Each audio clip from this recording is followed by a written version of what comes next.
My daughter said I wasn't her real father after I worked 60-hour weeks to raise her alone, so I took back everything and let her learn. I'm 43, male, a welder who's been raising my daughter Megan, 17, female, alone since she was 8. Her mother, Victoria, decided motherhood wasn't for her and left us for some guy she met at the gym. She didn't want custody, she just wanted her freedom, or whatever. Fine by me. Maybe that's why I've spent the last decade covered in metal burns and breathing fumes to make sure the only woman in my life who matters has everything she needs. I still remember the day Victoria left like it was yesterday. She packed 2 suitcases, kissed Megan on the forehead, and told me I was never meant to be tied down. She left her wedding ring on the counter next to a half-eaten bowl of Lucky Charms. Real classy exit, right? Megan spent 2 weeks asking when Mommy was coming home. I spent 2 weeks trying to figure out how to be both parents while working 60-hour weeks at the fabrication shop. The first year was brutal. I'm talking cereal for dinner because I'm the worst cook. I tried to braid hair with these massive, scarred hands and showed up to parent-teacher conferences still smelling like metal shavings. But we figured it out. We had to. For the past 9 years, I've rebuilt our lives from scratch. I'm not wealthy by any means. I make decent money for a tradesman, around $65,000 with all the overtime I can handle. But I made sure Megan had everything she needed, and then some. She went to Westfield Academy at $32,000 a year, where all the doctors and lawyers' kids go, while I was welding truck frames together. I even got her a BMW 3 Series for her 16th birthday, a gaming PC that cost more than my first car, summer camps, private tutors, dance lessons, you name it. Not because I'm swimming in cash, but because I prioritized her over literally everything else in my life. My buddy Rick at the shop always jokes that my daughter lives like a CEO's kid. He's not wrong. My foreman gave me all the overtime I could handle, night shifts, weekend shifts, holiday shifts. I took them all. Every extra dollar went straight to Megan's future. I've worked so many double shifts that the night cleaning crew knows me by name. Miguel, the night janitor, brings me tamales his wife makes because he says I'm too skinny. Hard to argue when your work pants need a belt to stay up and you're buying clothes from the clearance rack at Walmart. My daily routine became work, Megan's activities, helping with homework, sleep, repeat. Dating? Forget about it. Who has time? Plus, bringing random women around a kid seemed like asking for trouble. My foreman, Tony, keeps trying to set me up with his sister-in-law. She's only slightly crazy, he says, just keyed one guy's car, not 2. Thanks, but hard pass. The sacrifices were real. I drive a truck with 210,000 miles that I bought used 3 years ago. The AC died last summer, but fixing it would cost $800 I didn't have because Megan needed new dance costumes. Meanwhile, Megan's classmates are getting dropped off in Teslas and talking about their family ski trips to Aspen. But I never complained. I never made her feel guilty about it. She deserved better than what Victoria and I could give her together. It was just the 2 of us against the world for almost a decade. Things were good, not perfect. She's a teenager, so there were arguments about curfews, grades slipping sometimes when she got distracted by social media, the usual stuff. But we had a solid relationship. She'd tell me about her day while I cooked dinner. We'd watch movies on Friday nights. She'd even help me with small projects around the house. At least, that's what I thought. 3 weeks ago, Victoria suddenly decided she wanted back in Megan's life. She just showed up out of nowhere after 9 years of birthday cards with $20 bills and occasional holiday visits, where she'd take Megan shopping for a few hours, then disappear again. This time, she brought her husband Bradley, a personal trainer who drives a leased Maserati, wears tank tops in 50-degree weather because apparently his biceps need to breathe year-round. That type of guy. I'm talking about the kind of dude who says bro in every sentence and has a different protein shake for each day of the week. He probably spends more on his hair products than I do on groceries for a month. His Instagram is full of shirtless workout videos and motivational quotes he definitely didn't write himself. Victoria is all over his page too, posing in yoga pants and sports bras, holding products with discount codes. Use Bradley Fit 20 for 20% off. Real inspiring stuff. The guy's 35 years old, never been married before. Victoria, no kids of his own. He owns a fitness consulting business, which, as far as I can tell, means he trains 3 middle-aged women who want to lose their divorce weight and sell supplements to teenagers on TikTok. But he's got the look, you know. Fake tan, perfect teeth, designer everything. Megan started spending weekends with them. I didn't fight it. She deserves to know her mom, right? I figured a few weekends wouldn't hurt. Maybe having a woman's influence would be good for her at this age. My neighbor, Mrs. Gonzalez, who's been like a grandmother to Megan since Victoria left, warned me to be careful. That woman didn't want the hard years. She just wanted the glory years. I should have listened to that lady. I noticed the changes slowly at first. Megan started coming home with new clothes, expensive stuff, $200 jeans, designer purses, shoes that cost more than my monthly truck payment. She began talking about followers and engagement rates like she was running a Fortune 500 company instead of being a 17-year-old with homework to do.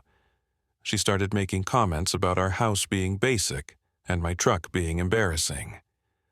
Our house isn't much. A 1,200-square-foot ranch I bought right after the divorce. 3 bedrooms, 2 baths, a small yard, but it's clean.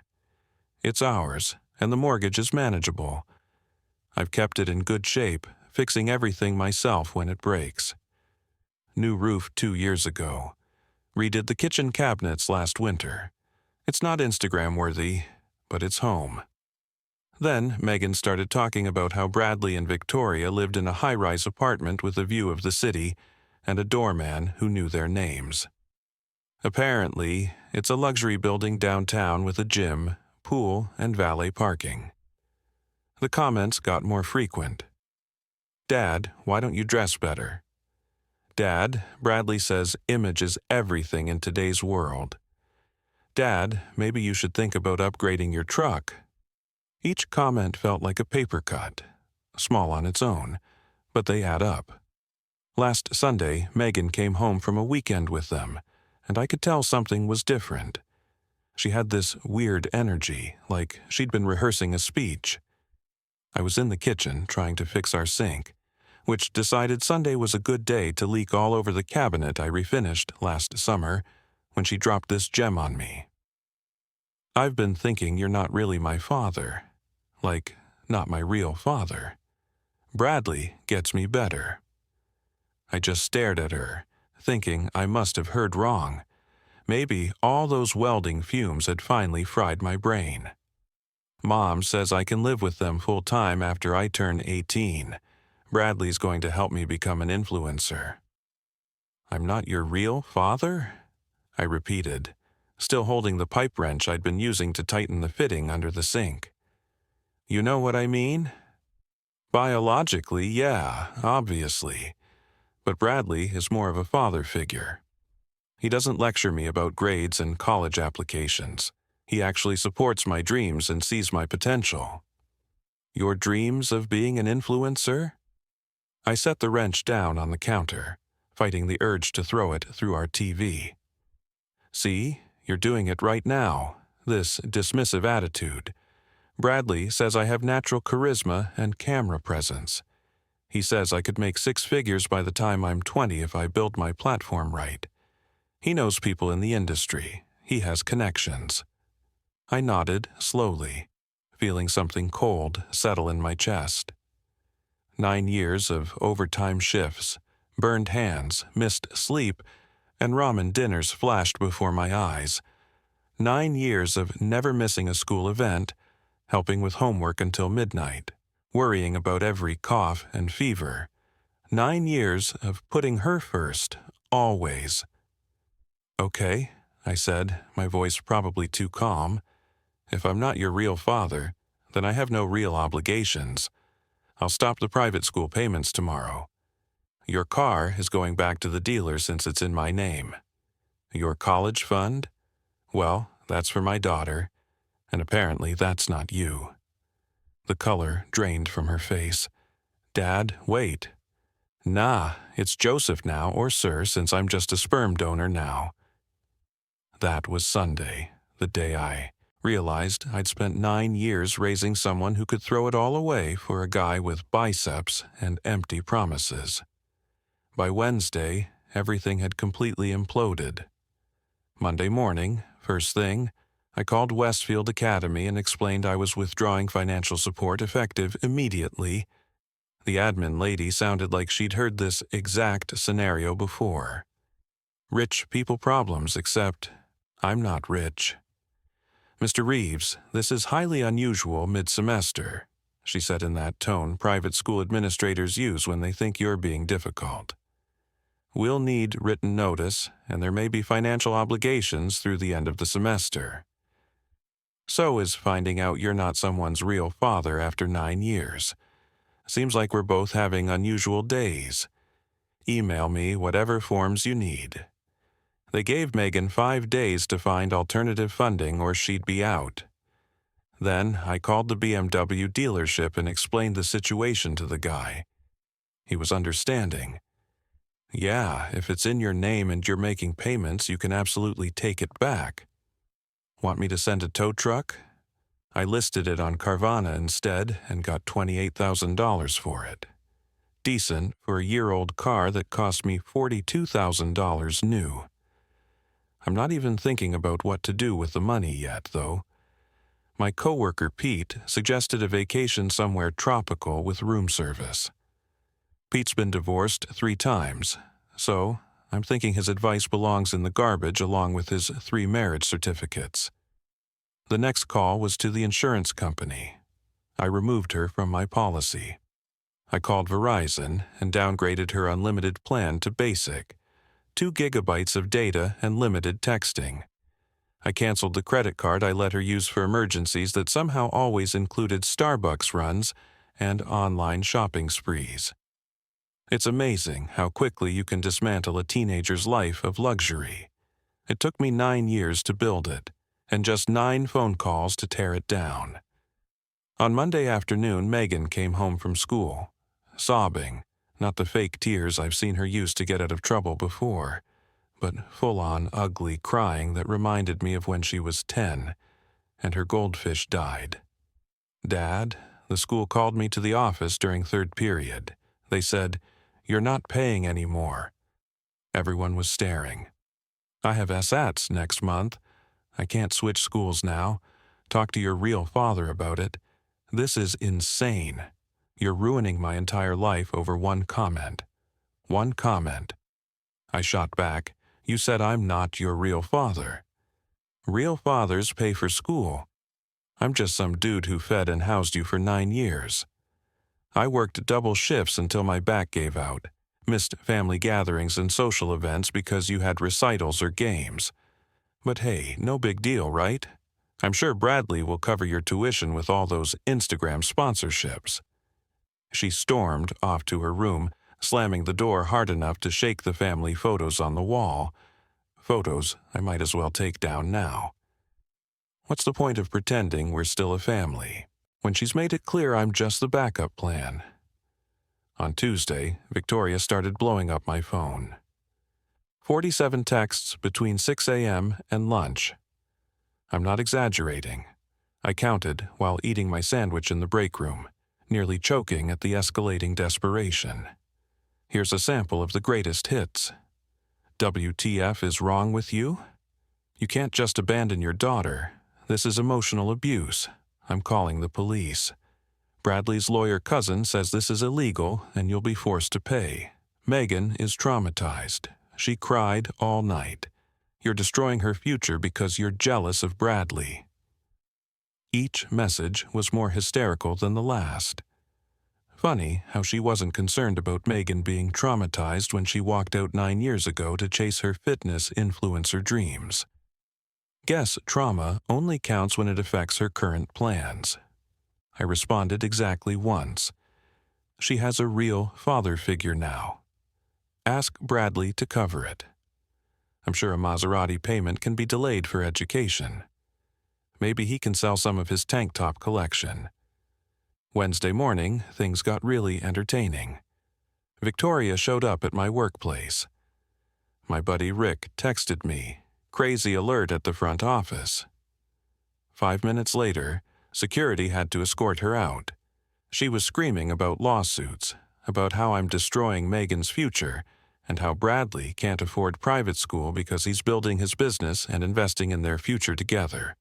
So, sculpting abs and selling protein powder to teenagers doesn't pay what he used to. Who could have possibly guessed?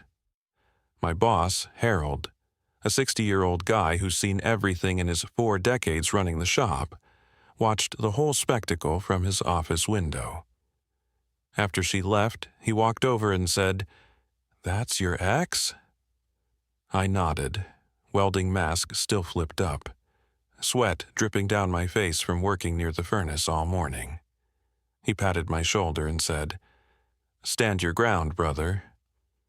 My second wife tried to take my fishing boat in the divorce. Now my third wife enjoys it every weekend. Solid advice from a man who collects marriages like I collect burn scars. But he's not wrong about standing my ground. Wednesday night, Megan tried a completely different approach. She cooked dinner, the first time in 2 years, cleaned her room without being asked, and even set the table with the good plates we never use. Then she sat me down for what was obviously a rehearsed heart-to-heart. Mrs. Gonzalez had warned me this was coming when I got home from work. First, they'll try anger, then they'll try sweet. Don't fall for either one. That girl's been coached. The dinner was spaghetti with burnt meat. The garlic bread was burnt on one side, perfect on the other. But she tried, I'll give her that much.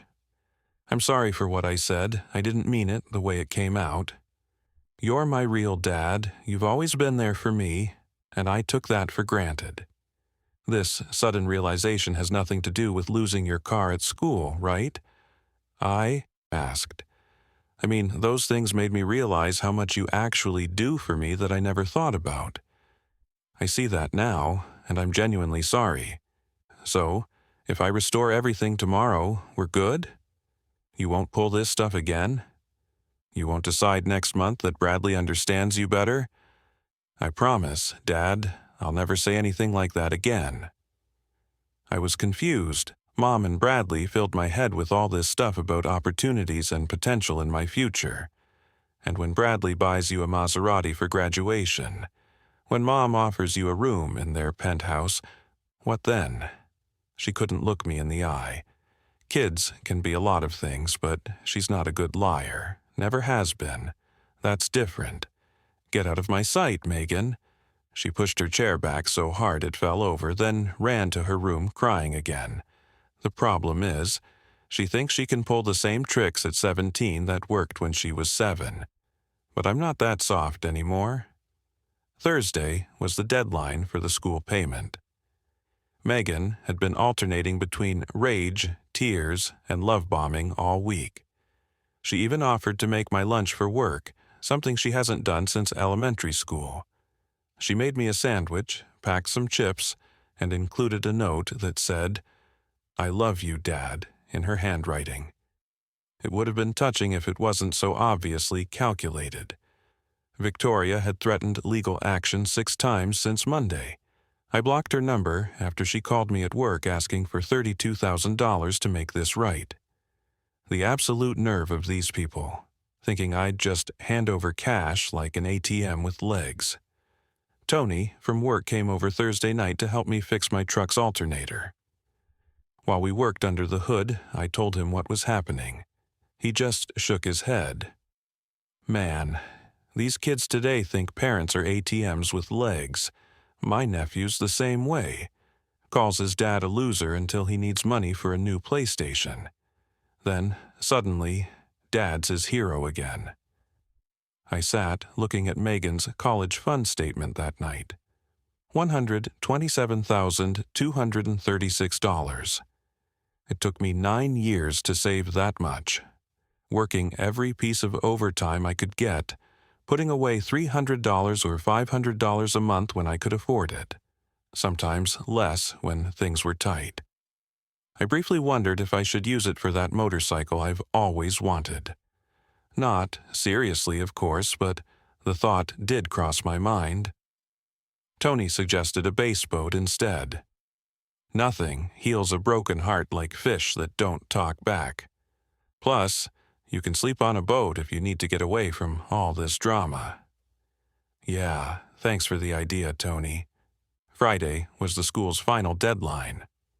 Megan stayed home sick, the first time she'd missed a school all year, except for legitimate reasons. The kid was in full panic mode, rotating between her mom's place and mine every few hours, trying to broker some kind of deal or compromise. I went to work anyway. Metal doesn't weld itself, and my bills don't care about teenage drama. We had a rush order for farm, equipment that needed to be done by Monday. Around noon, my phone exploded with texts from Mrs. Gonzalez. There's a fancy white car and 2 others in your driveway. Big commotion. Want me to run the garden hose by their open windows? God bless that woman. 82 years old and still ready to throw down for the people she cares about. She's been watching out for us since Victoria left, bringing over food when she thinks I'm not eating enough and keeping an eye on Megan when I have to work late. I came home for lunch to find Victoria there with reinforcements. Her sister Gabriella and, you guessed it, not Bradley's mother, Rosa. Rosa is this 65-year-old woman who apparently thinks her son walks on water. She was wearing enough jewelry to stock a small pawn shop. The 3 of them were set up in my living room like some kind of intervention committee. Victoria looked frazzled. Gabriella was trying to play peacemaker, and Rosa sat there like she owned the place. The moment I walked in, Rosa started lecturing me. In our family, we don't abandon children over words. Family is everything. My Bradley would never. Your Bradley told my daughter he'd be a better father but won't pay for her school. He's got at least a Maserati but can't cover a teenager's tuition. Real men provide. They don't just flex for Instagram. Gabriella jumped in, trying to be the voice of reason. Look, everyone's emotions are running high. You're being petty, though. Megan is still a child. She made one mistake. She's 17. In 8 months, she's legally an adult. Father, you're old enough to deal with the consequences. This isn't just some petty issue. This is what growing up looks like. Something, apparently, nobody in your family understands. Victoria tries the waterworks. Her friends are all at Westfield. Her whole social life revolves around it. You're ruining her senior year over hurt feelings. Nah, Megan trashed it when she decided Bradley was her real father figure. I'm just realigning my financial priorities. Maybe I'll finally buy work boots without holes in them. That's when the piece of work showed up, Bradley himself, rolling up in his white Maserati. Bro, we need to talk man to man, he says, like we're buddies who go way back instead of me being the guy whose family he helped destroy. Sure thing, champ. You got $32,000 lying around? Listen, bro. What Megan said was out of line, I get that. But you're taking it too personally. Kids say dumb stuff all the time. They don't mean half of it. Adults deal with the consequences. You wanted to be her father figure, congratulations. Now figure it out. I'm building my brand, bro. I have 3 clients launching a supplement line next month. This is just temporary until then. You can't afford to be anyone's father figure. Leave my property before I decide my welder's torch needs practice on Italian leather seats." His face changed then. Less fake smile, more genuine confusion that someone wasn't buying his act. "You're really going to hurt your own daughter to get back at her mother?" "I'm teaching my daughter that words have consequences." They all left after more arguing and threats. Rosa was yelling about lawyers. Gabriella said, "You'd regret this." Victoria was crying about Megan's future. Bradley just looked confused that his charm offensive hadn't worked. Saturday morning, Megan went completely nuclear. She posted a long Instagram story about how I'm an abusive narcissist who can't handle rejection. She tagged half the town, extended family, my co-workers, her classmates, everyone. Added a crying selfie for extra dramatic effect. 1,200 likes, 300+ comments within a few hours. But here's the thing about social media. People aren't as dumb as you think. The comments were comedy gold. Girl said he wasn't her real dad and got Thanos snapped. Played stupid games, won stupid prizes. My dad would have just taken my door off the hinges. This is elite level. So your stepdad who drives a Maserati can't pay for school, but your abusive dad did for years. Make it make sense. Rick from work texted me. "Just saw your daughter's post. Half the shop is talking about it. Want me to tell her about the time you worked 36 hours straight to pay for her emergency dental work?" "Nah, let her figure it out herself." These kids, man. My son didn't talk to me for a year after I wouldn't buy him a car at 15. Now he needs money for college, and suddenly I'm Dad of the Year again. But Victoria's side of the family came out swinging. My phone was blowing up with messages from her relatives calling me heartless, saying I'm traumatizing a child, that I should be ashamed of myself. These are people who never offered to help when I was struggling to make ends meet as a single dad, who never volunteered to babysit or contribute to school expenses. Now, suddenly, they all had opinions. Mrs. Gonzalez brought over a casserole that evening and said, "Let them talk. You and I know the truth. You were here every day while they were posting vacation photos on Facebook. Actions speak louder than Instagram captions." My brother Carlos texted me around 10 p.m. "Saw Megan's post. Want me to comment and set the record straight?" "Nah, let her cook. She made this mess. She can deal with it. By the way, I'm unfollowing her. Kids being spoiled punks. Mom and Dad would be rolling in their graves seeing how she's acting." Sunday morning brought the real comedy show. Megan got officially withdrawn from Westfield and had to enroll at Jefferson High for her senior year. It's actually a decent public school. Good test scores, solid college prep programs. But to her, it might as well have been prison. No more heated swimming pool for PE class, no more organic lunch options, no more meditation garden, just regular lockers, fluorescent lighting, and cafeteria food that comes from the same distributor as every other public school in the state. Welcome to how the other 99% lives, princess. She barges into my room at 7 a.m. "I have to go to Jefferson High. Do you know what kids from Westfield call it? Jefferson Juvenile Hall. My reputation is ruined." Sounds like a personal problem. Maybe Bradley can homeschool you between protein shakes and photo shoots. I won't get into Columbia now. My whole academic record is compromised. The college counselor at Jefferson probably went to community college. Talk to your real father about it. Maybe he knows someone in admissions at Columbia. Abs open a lot of doors, I hear. Stop saying that. You're my father. No, I'm not. Your words, not mine.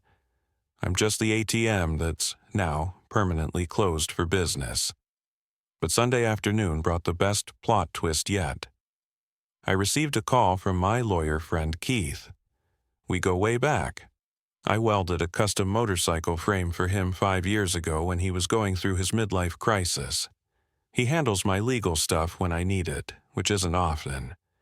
He's laughing so hard he can barely talk. Dude, you're not going to believe this. Your ex actually tried to file some kind of emergency custody modification, claiming you're financially abusing Megan. What? How is cutting off money considered abuse? I'm not legally required to provide. That's exactly what Judge Morrison asked her. She wanted the court to force me to pay for private school tuition. The judge looked at the filing like she was reading a joke and said, "Ma'am, your daughter is 17 years old and private school isn't a legal necessity. This case is dismissed." What did she say to that? She started crying in court. Big mistake with Morrison. He hates theatrics. She tried to say I was punishing my daughter to get back at her. The judge shut that down fast, saying something like, "Sounds like natural consequences for disrespectful behavior to me. Maybe the girl will learn something." I love Judge Morrison. It gets better. Her lawyer tried to argue that I was legally obligated to maintain the same standard of living I'd established. Morrison laughed and said, "Show me the law that says divorced fathers have to fund private school for kids who insult them." That evening, around 11 p.m., I found a folded piece of paper slipped under my bedroom door. "Dad, I messed up. I know I messed up. Mom and Bradley have been filling my head with stuff about how you're holding me back, how you're too strict, how I could be more without your rules and expectations. I believed them because I wanted to believe them. I guess I wanted to think there was an easier way. I see now that Bradley can't even afford his own car lease. It's in Mom's name. Mom lives in a one-bedroom apartment and sleeps on a pull-out couch because Bradley uses the bedroom for his home gym. They sold me dreams they can't afford and don't even have themselves. I'm not asking for Westfield back. I know that bridge is burned.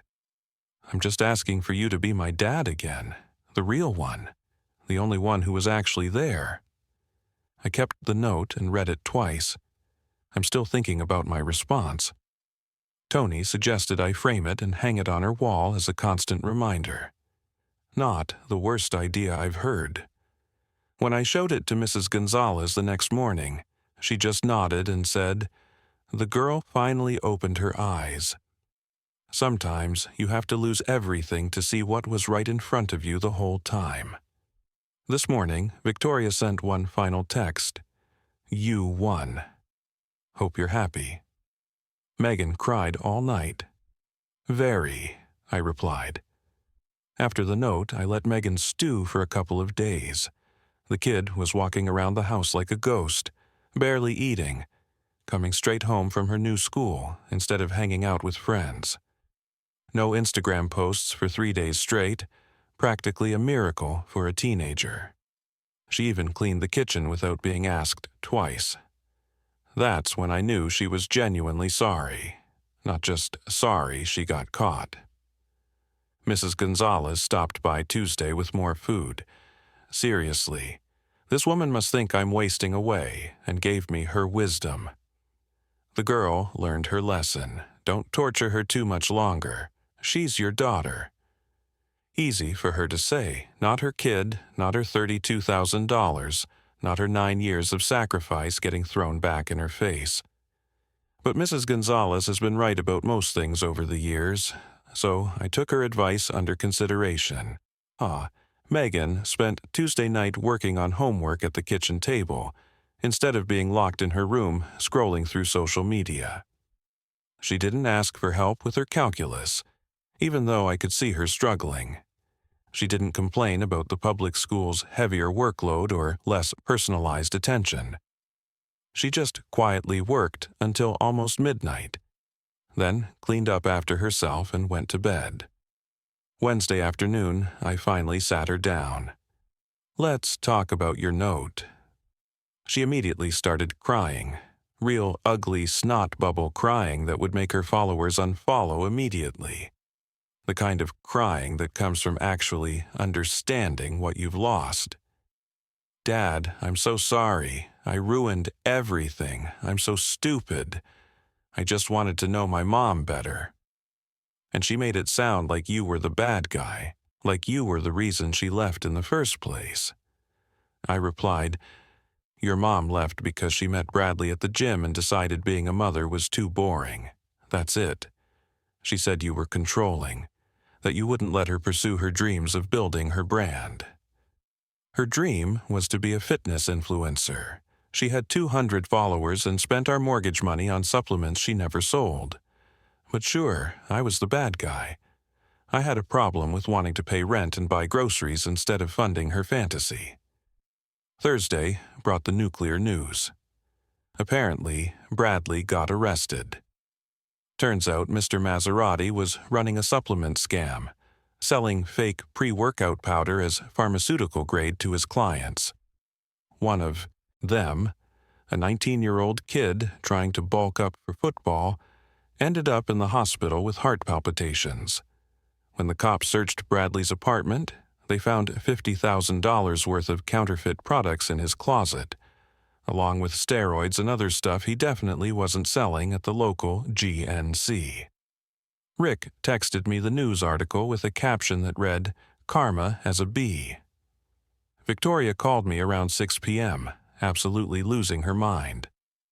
This is your fault. If you hadn't been so petty about Megan, I wouldn't have pressured Bradley about money. So, your guy commits fraud, and it's my fault? Olympic-level gymnastics there, Victoria. You should compete professionally. I need money for his bail, she said. I laughed and suggested she ask his mother. She seems to think he's perfect. Maybe she can sell some of those gems she wears. Friday was senior skip day at Jefferson High, but Megan went anyway. She came home and said, "It's actually not that bad. The kids are more real, less pretentious. This one girl, Zoe, she's in my AP Calculus class. Her dad works at the steel mill. Yeah, she said she saw my Instagram post and told me I was an entitled brat who deserved what I got. Sounds like a smart girl. You should listen to her. I think we might be friends. She doesn't care about followers or whatever. She wants to be an engineer. She already has scholarship applications ready. Focus on graduation first, princess." I know, Dad, I know. Saturday, the doorbell rang at 8 a.m. It was Rosa, Bradley's mom, Gabriella, Victoria's sister, and Victoria. They wanted to make peace. Mrs. Gonzalez was watching from her window, phone in hand, ready to call me if she thought I needed backup. The woman's like my personal security detail. I was standing there in boxers and a robe, coffee in hand, already over this whole situation. Rosa started, "My son is in jail because of this situation. You've destroyed 2 families. I replied, "Your son is in jail because he's a criminal. That's on him." Gabriella chimed in, "Megan needs stability. You should at least give her car back." I said, "I'll buy her a used Honda when she graduates." If she graduates with over a 3.5 GPA, unlike some people, I expect effort for rewards. Victoria looked like she hadn't slept in days. "Please, I know I screwed up. I know I said horrible things, but Megan shouldn't suffer because of a word or because I'm an idiot." I said, "You're right. That's why she's suffering. She made her choice. Better she learns now that words have consequences." They left after more screaming. Victoria is now living with Gabriella since Bradley's apartment is a crime scene. Tony said it's the best karma story he's heard since his ex-wife's boyfriend crashed her car. Sometimes the universe handles things better than we ever could. Sunday, Megan and I went to get her stuff from Westfield. The kid was obviously embarrassed, but she handled it and kept her head high. Her teachers didn't make a scene. Her ex-best friend, Brittany, actually stopped her to say, "I heard what happened. You kind of deserved it, but I'm sorry it went down like that." On the drive home, Megan said, "Dad, I've been thinking about college. I gripped the steering wheel tighter, waiting for the next bomb. I don't think Colea is realistic anymore. Even with my grades, Westfield was my edge, but Jefferson has a good engineering program, with a partnership with State. Maybe I could do 2 years at community, then transfer. I nearly crashed the car. You're considering community college? What happened to being an influencer? She replied, Zoe's doing community college. Says it's smart financially. Her parents make good money but have 3 kids. She's paying her own way, and she already has an internship lined up for summer. She says it's all about skills and work ethic, not where your diploma comes from. This Zoe sounds like a good person. Can I still use my college fund for State or community? I said, that money is for your education. Always was. But you're getting a job this summer and you're paying for your own gas and insurance when you get that Honda. Deal. Dad, are we good? I replied. We're getting there, kid. We're getting there. This morning, I woke up to Megan making breakfast again. The eggs were runny and the bacon was burnt, but she tried. She's at school now, probably trying to impress this Zoe girl with her newfound humility. Mrs. Gonzalez stopped by with coffee and just nodded approvingly. The girl is coming around. Victoria's been quiet since Bradley's bail was denied. Apparently, he's looking at 3 to 5 years. His lawyer tried to argue that he didn't know the supplements were dangerous, but the judge wasn't buying it. She posted some cryptic stuff about knowing who your real friends are and rising from the ashes. Sure, January rise. I'm away on someone else's dime this time. As for me, I'm looking at motorcycles this weekend. I'm not going to buy one, though. That college fund is still for Megan, but a man can dream. Rick says we should take a welding job in Alaska next summer. 3 months of work for a year's pay. It's tempting, but we'll see. To everyone who said I went too far, my kid learned that actions have consequences. She learned that you shouldn't disrespect the people who love you for those who just talk a good game. She learned that real support isn't just hype and promises. It's about showing up every single day.